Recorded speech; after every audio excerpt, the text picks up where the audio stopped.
Okay, Tanya, I understand that the issue of dogs on leashes in Fingal was debated in 2019, and a lot of people might think that the debate is over and the council policy is in place for good.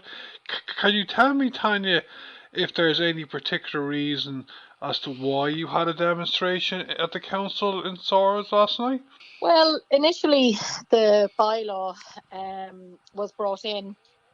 The issue we have was it was brought in on foot of inaccurate statements about numerous dog attacks in Fingal public parks. Now, we asked where and when and how many of these attacks there were, and we were just told numerous. And Virgin Media actually had asked as well in an interview with the head of the Parks Department. And again, the word numerous was used. We couldn't get any information about these attacks. So we asked the council, they wouldn't give us any information. So we had to pursue it by doing a freedom of information, which we had to pay for. When we checked the 2 years back, there was none. There was actually no dog attacks in any of the Fingal parks that we checked. All of the Fingal parks, none of them had occurred in the actual parks. So we feel that from the get-go, that was an inaccurate thing to have put out into the media. Public consultation was run then, and that was, I think, in 2018. And it was almost split 50-50 with people agreeing to, if dogs were to be allowed, if dogs had to be curtailed, on lead, there was a lot of provisos put in people's submissions that they'd be given decent and adequate off-leash areas.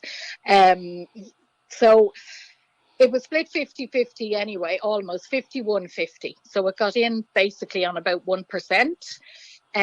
But we actually got a copy of that consultation and we checked it all thoroughly, and we found that there had been numerous duplicate submissions. And we highlighted this to the council, which it made the consultation null and void. In fact, I think it would have been in favour of us if the duplicate submissions hadn't been counted or hadn't taken place. So because of that, and because of the inaccurate information that was given out in media, we never accepted that this bylaw was brought in fairly.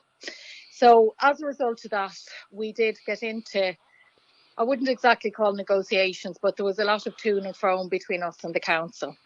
And eventually, there's a lot of other stuff I'm missing now, but eventually after a long period of time, we were asked to come up with a proposal. And we came up with the proposal just before COVID, I think it was, or around the COVID time, that would have created fair areas in the parks for all park users. So we create our submission, or our proposal was areas where dogs could be on lead, areas where dogs had to be on lead all the times, and areas that could change, maybe depending on what was going on in the park or depending on the time of year.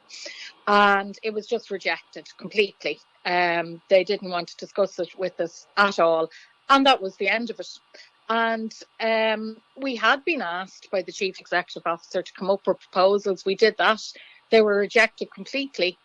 No leeway, no negotiation, nothing. And that was the last time we've had any contact with the council. All emails have been ignored that we have sent in or that our members have sent in. And if a number of people over time sent in emails asking, what was the situation, they were told that by the council that the council was in negotiations with us. But as far as we were concerned, since 2020, we've heard nothing from them. So that's it in a nutshell. Okay. Do you accept, Tanya, that it's probably, I think, I'm a dog lover myself, but do you accept Yeah. that it's probably a rare occurrence, but do you accept that occasionally there are instances of dogs not simply attacking humans, but attacking other dogs? And like I live in Dublin 15, and I remember what 10 years ago was in Millennium Park in Blanchardstown, there was a dog attacked another dog and killed a dog. That was Mm. 10 years ago now, but and I read an article yesterday from the Fingal Independent on the whole issue in Fingal. It's about 2 years ago, the article, and there was a Fianna Fáil councillor, Adrian, I can't think of his surname, but he was saying that like he has heard a couple of his constituents complain about a kind of aggressive behaviour or dogs doing inappropriate things, whatever. Do you accept that? Like, Of it does course, happen yeah. occasionally, yeah?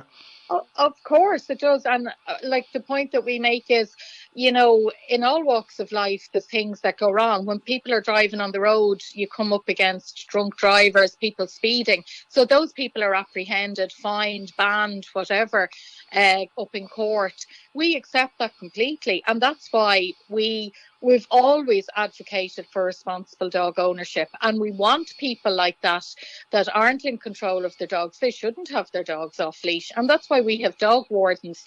And we should have park rangers. Unfortunately, in River Valley Park, our park ranger was removed over a decade ago. Our dedicated park rangers, we don't have them anymore. But we have dog wardens. But the way the dog wardens are operating now is that they are literally just sitting on the top of the hill in River Valley. They're sitting in the car park in Malahide car park, and they're waiting for people just to get out of their cars or up into the park. And even if their dog is walking responsibly beside them, because of these bylaws, they are fining everyone. And that's not really what a good law should be. A good law should be fining people that have dogs out of control, not fining people whose dogs are walking near them or beside them under full control. Because that, to me, is like saying if you drive a car, you're going to be fined just because your neighbour was drink driving. It doesn't make any sense. And we've always advocated for responsible dog ownership.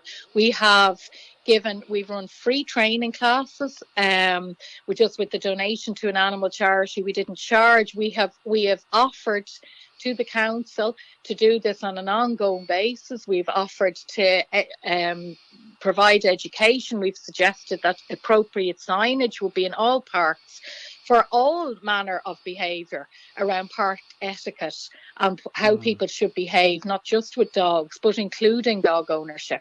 So we absolutely are for responsible dog ownership. Okay, do you think the council dog wardens are trying to make money for the council by fining loads of people? Well, I can't say that. I don't know, but I do think that they were very heavy-handed in their approach, certainly in Swords, and we members have said the same in Malahide, where a lady was getting her dog out of a car, and the dog just came out the back seat and literally was beside the car, but she hadn't had even a chance to put a lead on, and she was fined. That was one story. You know, like there was an absolute spate of fining just before Christmas, and I think that's really kind of, it's building up resentment and a feeling that, you know, like nearly that we are being targeted or picked on, more so because I've never in my entire life seen anybody in my local park being fined for being on a scrambler illegally, ripping up the football pitches, for littering, for antisocial behaviour, for graffiti. There's all types of antisocial behaviour going on. And I've never seen that being tackled by any member of the council. They would probably say, oh, that's up to the Gardaí. But they are very quick to come down the heavy on people who are just doing right by their dogs. And on that point, if it's okay to mention, that Dublin County Pound or Dublin County Shelter, that Fingal you know, dogs in the Fingal area go to. It's a county council run shelter. It's replaced at the terrible Ashtown Pound that Fingal stood over as well. But they are appealing to people to stop surrendering dogs and to please rehome the amount of dogs to help them get good homes that they have, because they literally don't have any place now. They're way over capacity. What these laws are doing, they're making people, I will be thinking twice about ever owning a dog again in Fingal, and so are a lot of other people in the area. And if a dog can't exhibit normal behaviour, like having an off-leash walk, or be it a dip in the river, or going after a ball or a frisbee, negative behaviour starts to creep in, and frustrations with dogs, and that is what can lead to a dog being rehomed. So they need to look at the bigger picture. They can't, and also all around the country, as you know, county councils are licensing huge commercial outlets to sell dogs. So you can't have it both ways. You can't not provide for people to adequately exercise their dogs, and the parks are large enough to create off-leash trails. We do not have to be behind enclosures, and the danger of enclosures is not just to dogs, but double-gated enclosures and isolated areas is what is proposed. We have a gated one already in River Valley. It's proposed it's going to be double-gated. Newbridge Park, they're talking about enclosing it as well. Newbridge Park in Donabate is extremely isolated. That poses a danger to women as well, going in there on their own with their dog. A double gate, somebody walks in, you don't know who that person is, and now they've closed a double gate behind them. So there's more than just the dog issue as well. As I was saying, I live in Dublin 15, and as you know, Dublin 15 is part of Fingal. Are you hearing this? Do you have members in Dublin 15 who are also talking to you about this? Yeah, well, we had members from Porterstown Park, because I don't know whether a dog enclosure has gone in there, but it was certainly on the proposed for Porterstown Park as well. So we did have members that were in the group, and they came on group walks with us and over to some of the protests as well. We had the very first protest, I think. There was members from Porterstown Park came over as well, because they were being told that they were getting, like, I think, a 1 acre enclosed park, dog park as well, in their area. And actually at the protest last night, just to say that I don't know what the reason behind this was, but all gates leading into Fingal County Council were locked at 5 o'clock. So we weren't even allowed into, it is a public building, and we weren't even allowed into the grounds. They locked all the gates, and I've never seen that happening before. So I don't know what they thought we were going to do. I don't actually know if they have a dog enclosure place in Porterstown Park, even though it's not very far from me. No, it was proposed, I think. Initially, when all these bylaws came in, it was proposed for Baldoyle racecourse area as well. All with the upgrades of the local parks. These dog enclosures, they are springing up all over Fingal in proposals. I saw your poster, and you have photographs of 3 parks, I believe, in Swords, Balbriggan and Donabate, and like there's basically the eyesores, the photographs of eyesores. One has a road, and one has a pond, and something else. Like, would you be happy if the 3 parks in that poster you mentioned, Fingal, were sorted out so that the allocated area to dogs doesn't have anything blocking them, or in the way of them, or are you totally kind of determined to do your best to change the overall policy?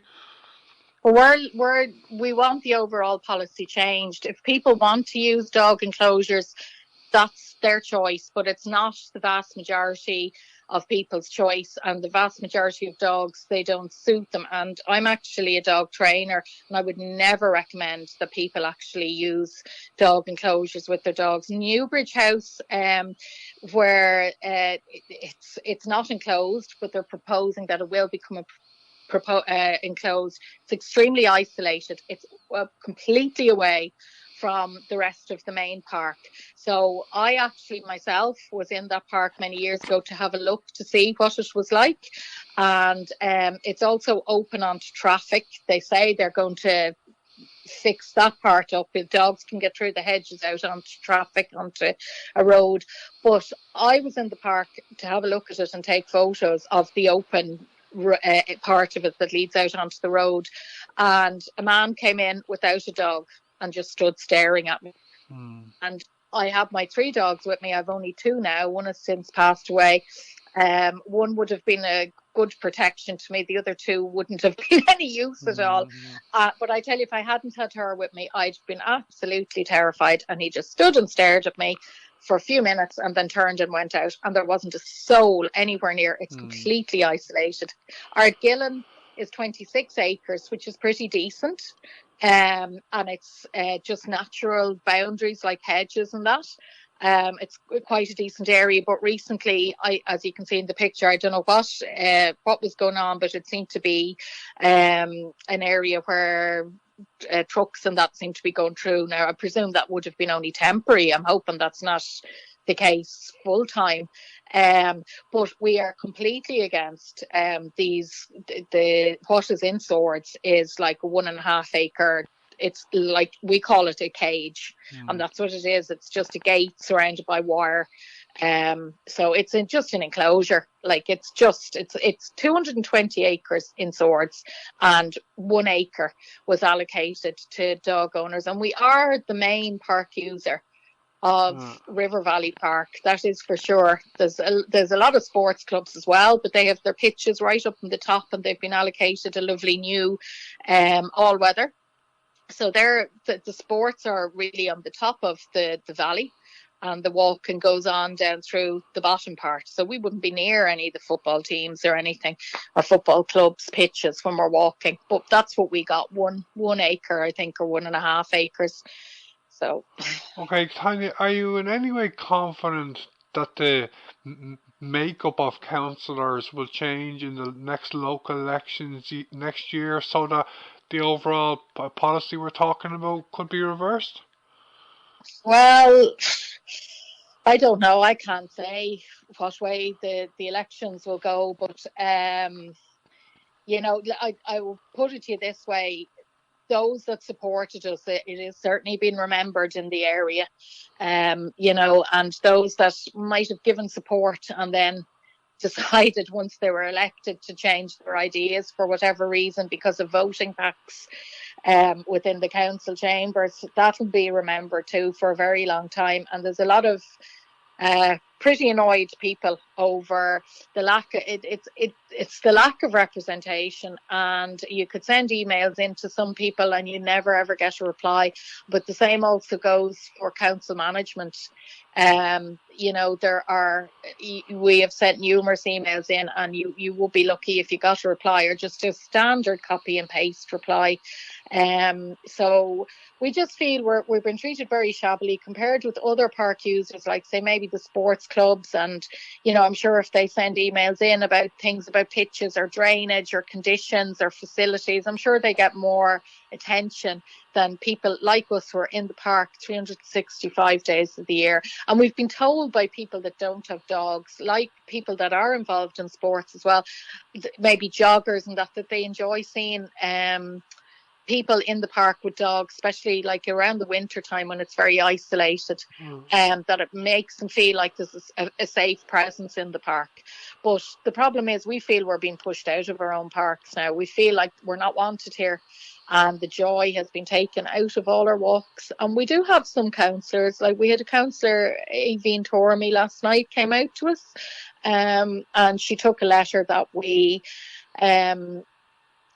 composed to go to the CEO of Fingal, and she came out and she spoke against the bylaws as well, and that she wasn't in agreement with them. So we do have some support within the council, but the problem is, you know, they don't seem to be heard or listened to us. So I don't know really what powers the councillors have. Doesn't seem to be an awful lot.